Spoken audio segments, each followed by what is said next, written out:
welcome to Thinking That Matters. I am here with my special guest, Samm. Hi. And I am so looking forward to you getting to know more about her and us diving in on your story and also just the role that thinking has played in where you once were, where you are now. So give them the brief commercial of who you are, what you do, so that we get perspective. Absolutely. Well, I'm glad it's not 30 seconds like we normally are so used We to. network together, so we're constantly used to having to speak in small sound bites. Yes, absolutely. Well, my name is Samm.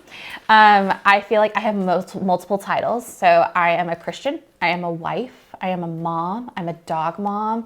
I love that, a dog mom. I love my dog. He's so great. He's a mini Saint Berdoodle, and he's adorable. His name's Oscar. We love him to death. And it's also National Pet Day today. So, oh, wow. Okay. Yeah. I didn't know that. Yeah, so fun stuff. And then also, too, I am a director of sales at the Hampton Inn and Suites Dallas Allen, which is managed by Ambridge Hospitality, which is actually who I work for. Okay, got it. So I just have to go back. I am distracted. A Saint Berdoodle? He is a mini, so his mom was Saint Bernard Golden Doodle, and his dad is a Golden Doodle. So he's part Saint Bernard Golden Doodle. How big is this dog? He's 40 pounds, but he is the size of a mini Golden Doodle. But what happens is his hair grows more, and it's more rustic, kind of like a Saint Berdoodle's, or it's like a Saint Bernard's is, essentially. But does he looks just like a Saint Bernard? No, he is a doodle. he looks so much like his dad. So mom had more of the Saint Bernardness. His dad is full doodle. I'm sorry, you said that, and immediately my brain was like, yes. What was the movie on the Saint Bernard? Beethoven. Yes. Yes. Okay, we digress. But you said it, and immediately I was like, wait, there is such a thing as a Saint Berdoodle? We found an amazing Christian breeder who is based out of Arkansas, and she breeds mini Saint Berdoodles. And we were like, let's do it. That's wild. Because my husband loves Saint Bernards because of Beethoven. And we're like, and I wanted a Golden Doodle, and we found Oscar, and it was perfect. Wow, that is really cool. I need to see a photo of I will show you a photo. Dog, He is adorable. I'm just saying. I need to see a photo of the got dog. it. So before, so a couple of things. One, tell us how you say your last name. Adel. Adel, okay. Yes. Because Fred and I were talking about it, and of course I'm not going to say the wrong version of it. No, it's fine. I know it's Adel, but I wanted to make sure that I had it correct. Yeah. And then tell our audience, what were you doing prior to moving into the hospitality space? Yeah. Because I think this is also an important aspect of our conversation today. Yeah, absolutely. So before going into hospitality, I was actually a former educator. So I went to the University of North Texas, and I actually got my degree in interdisciplinary studies. So fun fact too, I'm actually in a long line of teachers. So I'm 5th generation in my family. Wow. So my mom's a teacher, aunts were teachers, grandmas, uncles. We kid around and said it was the family business, essentially. My dad's an engineer, so he felt like he was like the black sheep in the family. So I went and got my degree at UNT in interdisciplinary studies, basically layman's term, early childhood education. Okay. I student taught in Little Elm ISD. I loved it. And then I taught for about 2 years in Frisco ISD as a special education professional. So I was basically like an assistant teacher, but because I had the majority of my certifications, my principal had me basically being like a certified teacher. And I would go into classrooms and help students who maybe were on the spectrum, they had like a behavior plan, or maybe they just need that extra like love and support, and helping them out. So I worked with all kids, kindergarten through 5th grade. But I mostly worked with 5th graders. And so the 5th grade team would kid around and call me like an honorary 5th grade teacher because I was in the 5th grade hall like all the time. It was so funny. So knowing that you were in education, and of course I was in public education as well. Yes. And so I just have such a respect for our teachers. I do too, yeah. So I want you to think, what was the thinking? Because this whole podcast is around thinking that matters. So what was your thinking around moving away from education, being a 5th generation educator? Yeah. What thinking led you to step out of that into a new career? Yeah. So unfortunately, I got injured on the job. Okay. So I had a particular student who was in the middle of behavior, and I had to step in and intervene. And he got out of the behavior, and then something triggered him. And then again, he kind of went back into it, and I was trying to help him up because obviously you can't like pull kids by their, shirt collars. So I was helping him with his elbows, like helping him to get up. And I guess something triggered him, and he pulled down. And all of a sudden I heard pop, pop, pop, pop in my back. So I had to go into physical therapy for a little bit, but it took a huge toll on my mental health because I was like, okay, if this happens, I can't do this for years and years and years and years. And also too, I got engaged a few months earlier, and I was like, I can't go into my marriage being miserable like that. And I was like, okay, I have to figure something else out. So I sat down with my family. I sat down with my fiance. I sat down with my fiance's family. I was like, look, I don't know what I want to do. And they said, well, why don't you go into hospitality? You love hotels. You do have a little bit of a background in it. Because I worked as a front desk agent for like a snippet. And I was like, okay, I'll try it. So Hilton Corporate was hiring January 2020. And so I did about 5 things of interviews, and they hired me. And I went in the week of lockdown. So, wow. And that was fun. And then so I was there for about a month and then was terminated, unfortunately. And so again, mental health was like, dang, I'm about to get married. I don't have a job. Like, I thank the Lord that Hilton was so amazing to help us to provide jobs, because obviously it was not our fault. Like, right. A global pandemic is not your fault, and it was wild. So they were so gracious to help us. So I had kind of like little side jobs, and talking with my family, and also talking with like our father in our church, like, what are we gonna do?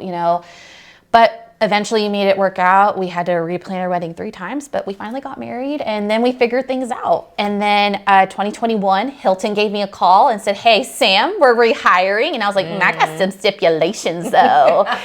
So it was all good. And then during some of the process, like during my tenure at work, I found out I was pregnant.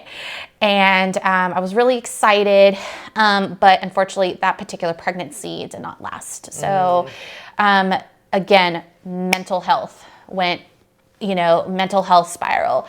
And I was like, all right, so what am I going to do now? So I was like, okay, am I going to keep going with this? And so my boss was super amazing, and she's like, I'll support you in any way I can. And so I continued my work. I did take off some time a little bit, and I went back to work, and, smooth sailing. And then the Lord, about 3 months later, was like, you're pregnant again. So it was really cool. And then, but again, I was watched very closely just because I did lose a baby.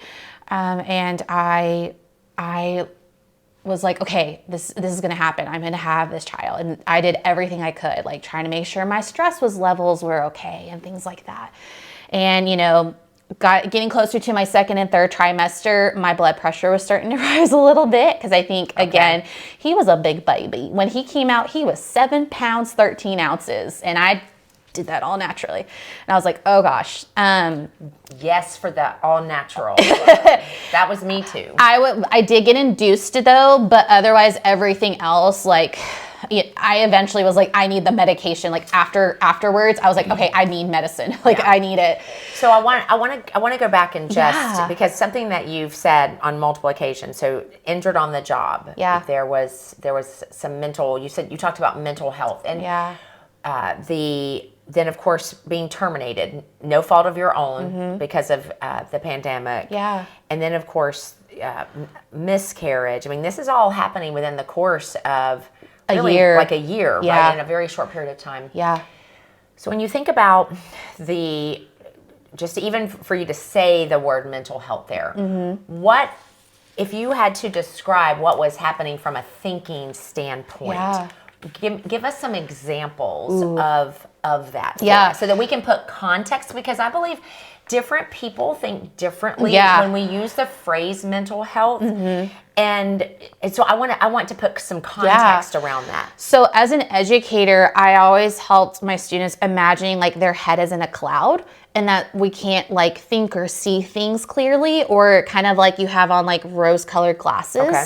That's kind of what I was thinking. But for me at the time, especially like when I had my miscarriage, it was my body. It was like, something's wrong with my body, you know? And I was self-doubting myself a lot. I said so many horrible things to myself and so many intrusive thoughts that, again, I had to unlearn through thousands of hours of therapy. And thank God for that. I have such an amazing therapist. But having to undo that later on, as we continue of talking more. But it took a lot. And so I just want to go back. So you referenced the miscarriage. So are you saying that what happened is that in your thinking, it was that my body is, I'm going to use the word broken, but what I mean is there's something literally, wrong with me. Yes. So would you say more of like your thinking was extremely personalized, right? Like, yes, in a sense, you know how some people shy away from responsibility and some are so hyper feeling personally responsible that it can also, you know, both ends of that spectrum can be very challenging. Yeah. So, man, that's and I do want to say, because I think especially for those listening and watching, there are so many people that have dealt with miscarriage, but we just don't talk about it. 1 in 4 women go through it. Yes. And I had to learn that. So my OB actually sort of helped me find a therapist for a little bit, and he's like, please know that like you're not the only one. And I actually learned through a lot of women in my family, they went through the same thing, and I never knew that. And I was like, wow. We just don't talk about it enough. And that's why I appreciate you sharing it. Yeah. Because I myself had 2. Wow. My first and third pregnancies, and far along pregnancies. Yeah. And of course I have dear friends who, I mean, we're all the way into, final trimester. So all that to say, it's, I think it's important that I wanted to get some context around. For you, we would say it's that extreme ownership, literally, of and personalizing. Something's wrong. Is it fair to say that part catastrophizing? Okay, that's interesting. Tell me more about that. So basically, like, again, I had thoughts like, okay, my body is broken. I'm never going to be able to have kids. Okay. And also during some of other events, like when I got hurt, I was like, oh my gosh, I'm never gonna be able to teach again. I'm never gonna be the same, like mentally, physically. It was a lot of... So in your mind, you were carrying it forward to what we may say is worst case scenario. Yeah, absolutely. Okay, you said it, you just said it. So that I think is very important, because and if we're going to cultivate thinking that matters, we have to understand when our thinking is going wrong. Yes. Right?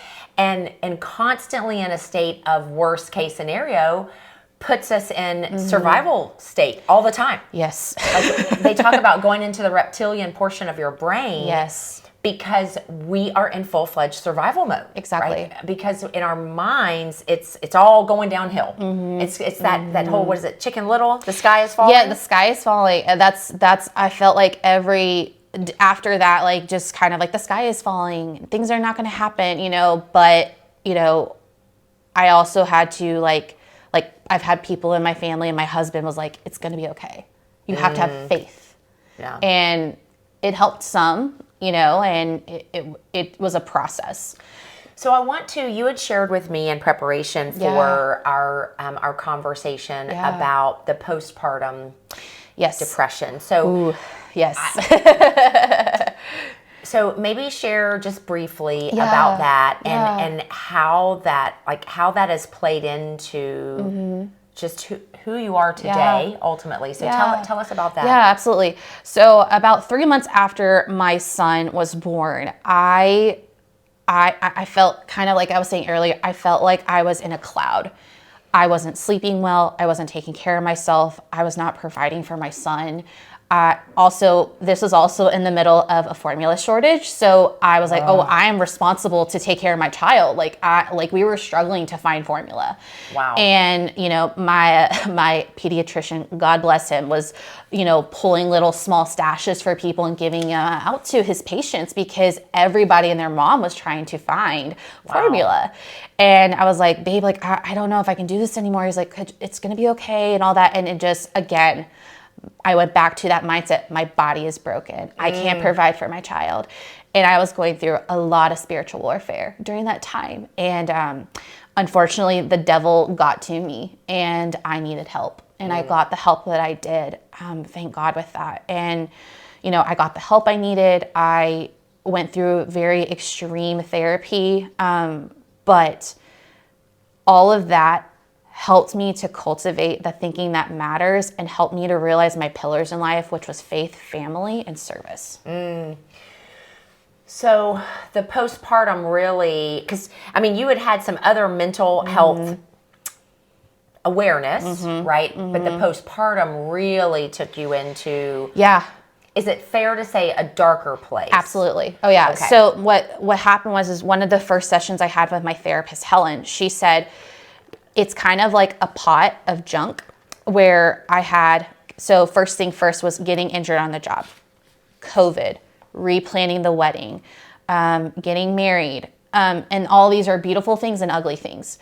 But some of the uglier things were bigger things that you couldn't get, put in the pot and then eventually take it out because it was all getting mixed together in. Okay. And it was a very interesting perspective of thinking about that. And I know also there's always the theory of the slate, where you can put color on it or there's scratches or there's bruises or things like that.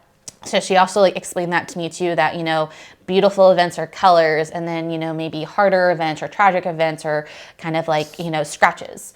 And that everybody has a slate and it's, beautiful and damaged depending on what you go through. Yeah, it's beautiful and damaged at the same time, right? And I'm also thinking too about, you use the word catastrophizing.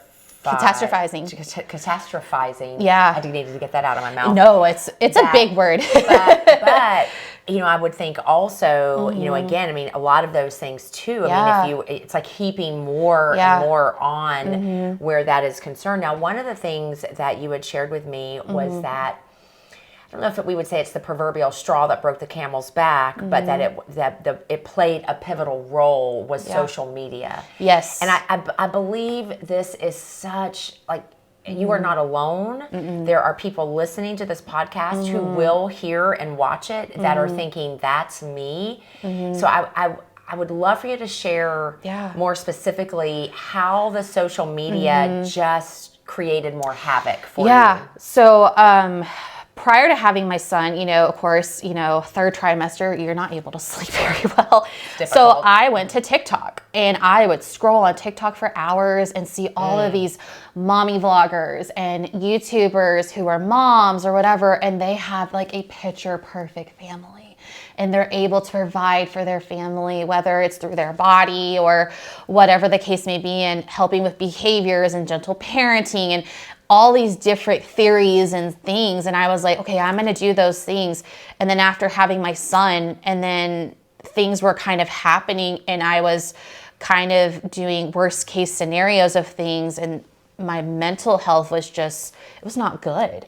And after I got my help, I stayed off of social media for 3 months because that was a huge thing for me. Was I didn't want to go back to those thinkings of, oh, because she's able to do it, I can do it, but then I wasn't able to do it.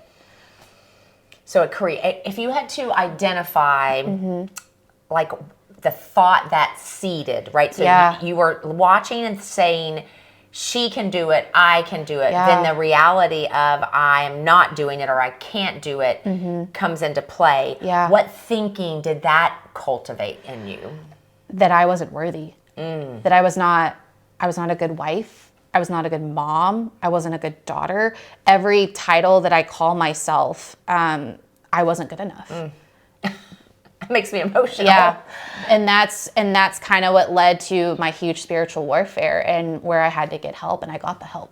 Man, I just think about how much time are you spending on social media, and we're not even aware of how it's impacting our thought life, right? Because it's so sneaky. It is. Right? It's not like you watch it and all of a sudden you say out loud, I'm not enough. But for you, it was a compounding impact. Yeah.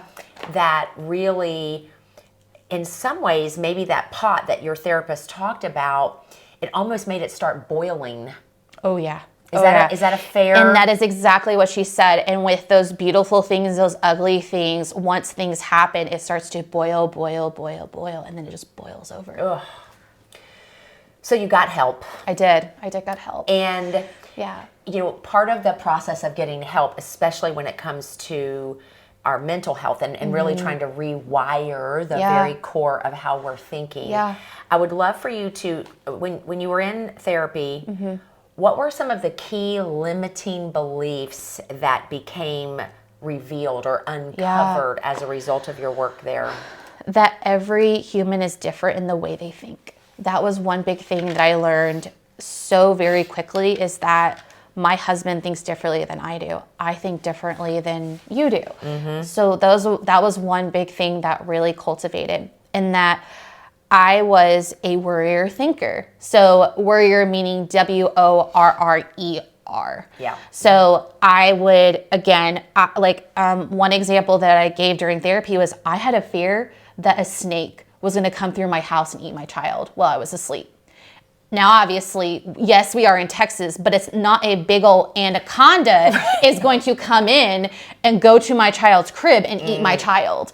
But that was irrational fears. Irrational fears. I had so many irrational fears as a mom and as a wife, because now I have a human being that I had to take care of. And that was one huge thing that I had to overcome and kind of change my thinking, like, Sam, that anaconda is not going to come into our house and do that. Or, it's okay if your child does cry while you're trying to prep food, different little small things to help with those bigger things. Yes. I like to call those pattern disruptors. Yes. We all have irrational thoughts. Yes. Or fears. Yes.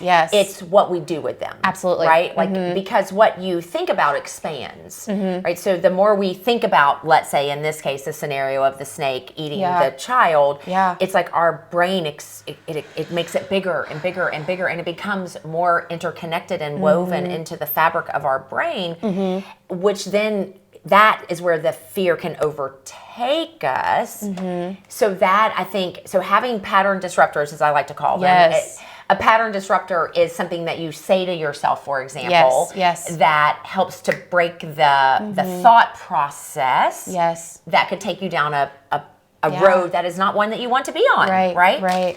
So I love that you started identifying some of those pattern disruptors to assist. It sounds like you're going to add something. And then also too, another thing that I found out of my thinking, other people's thinkings that I was doing in group therapy was comparisons. I forgot exactly what the term is called, but comparing yourselves to others. Again, going back to the social media, that was a huge thing I was doing, was comparing myself. Because some people I'm not pretty enough, I'm not athletic enough, I'm not smart enough. I was doing a ton of that, and I've done a ton of that my whole entire life. And that's just, as an adult now, coming out of it, I have, again, kind of disrupting, no, I am worthy. I am beautiful. I'm a child of God. I have an amazing husband. I have a beautiful child.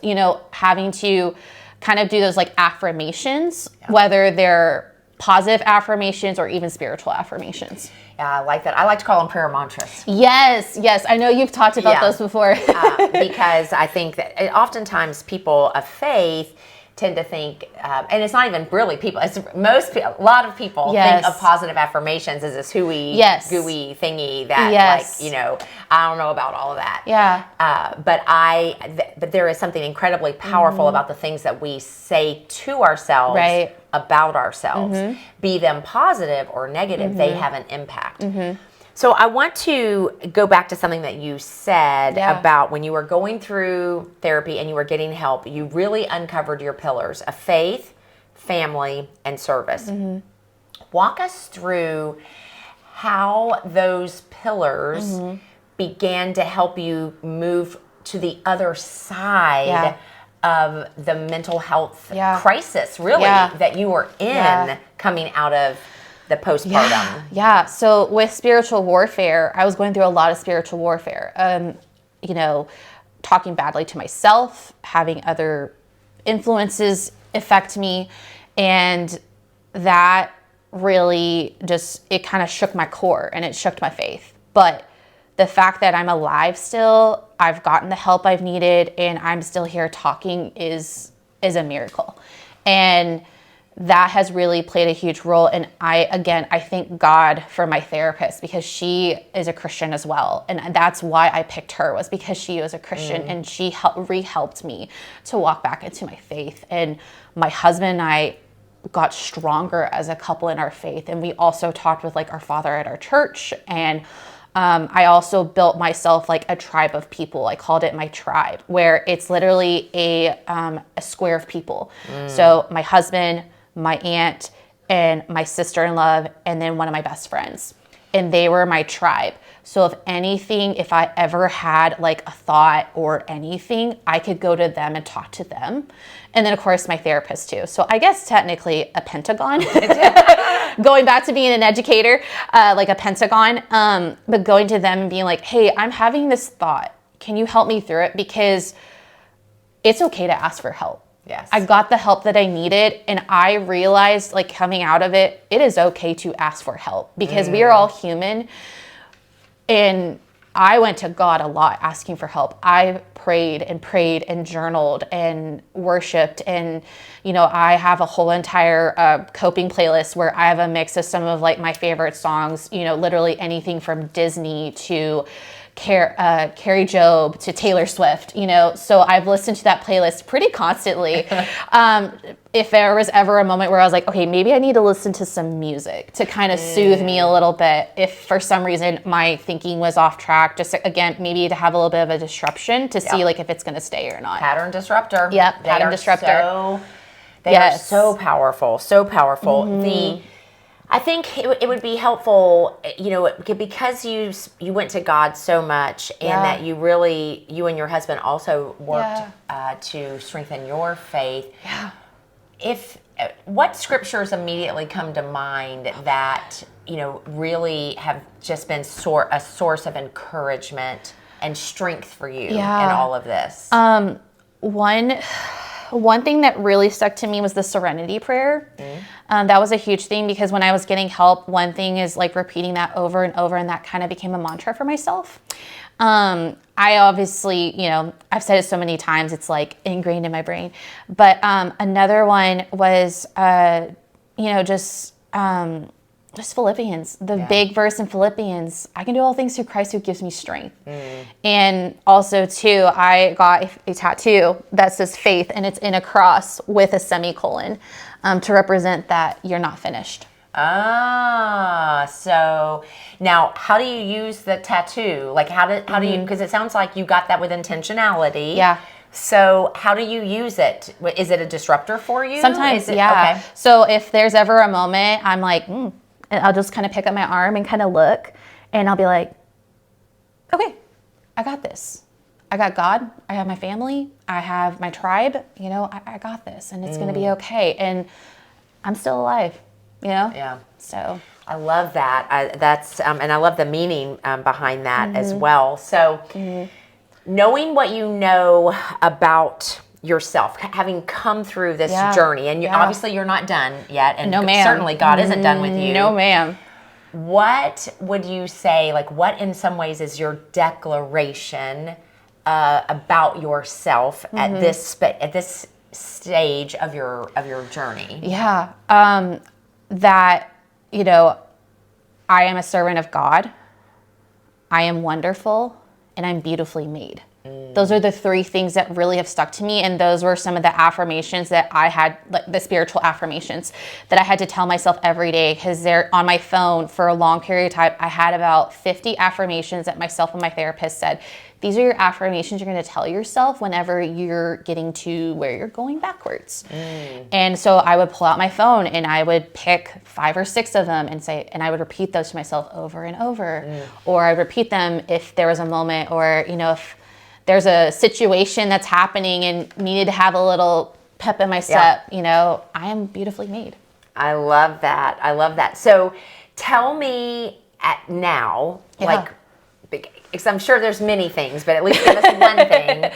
What are you passionate about these days? Service, honestly, because there's a reason why I'm still here. Because the situation I was in, I should still not be here. And there's a reason that I'm supposed to still be here. So me being a hotelier, I feel like is my chance to serve others, whether it's helping them with getting a room blocking or meeting space, or helping people to get the resources of maybe making connections with others or networking. Yeah, I love that. And that goes back to your faith, family, and service. My pillars. Yes, as it being one of your pillars. And then, of course, obviously being with the hotel really gives you the opportunity to live into that. Absolutely. Right? Yeah. That's tremendous. I love it. You had mentioned to me about a Conrad Hilton quote. Share that Oh my with gosh, our audience. I love this Conrad Hilton quote. So last year we had a conference called Ignite the Light. Because this was the first conference that Hilton had since COVID. Since I think they had one in 2019 and they were about to have it in 2020, but then of course the world blew up. Conrad Hilton would always say, be sure to ignite the light and bring in the warmth of hospitality into what you do, which I kind of take that back as a Christian, to bring in the light, because we are the light of the world, and bringing in that warmth of being a Christian. That's awesome. I love that. So close us out with, I ask all of my guests, why do you, Samm Adel, believe that it is important to cultivate thinking that matters? Well, I've always, like I've mentioned before, like talking about those titles, because I'm not just a hotelier. I'm not just a mom. I'm not just a wife, a Christian, a fur mom. I'm all these things. And taking what I have learned and realizing that I am all these things and I'm not just one thing. And that there is a reason why I'm here. I love that. Ultimately, man, I'm just appreciative of people being able to hear more about your story, your journey. Yeah. And of course, you're not done yet. No, you ma'am. have so much. How old is your son now? He just turned 2 earlier this month. Oh, such a fun age. He is so funny. And he's now saying full sentences now. And I'm like, oh man, I got to watch what I'm saying now. Right, because he'll start saying what you're saying. Ooh, especially in both English or Arabic. So I'm like, Wow. oh, I got to be careful. Wow. Okay. Yeah, that's right. He knows both. Yes. Wow. That is so amazing. I'm so grateful. And those of you who have taken the time to make it to this point in the podcast, man, I know that both Samm and I would encourage you that your mental health is important. Get help. Don't wait. Reach out. It is okay to say, I need help, and then to do something about it. Because what I heard from you is that going through that help is what was pivotal in you learning how to disrupt that poor thinking so that you could cultivate thinking that matters. Because here's what we know. When you cultivate thinking that matters, you cultivate a life that matters.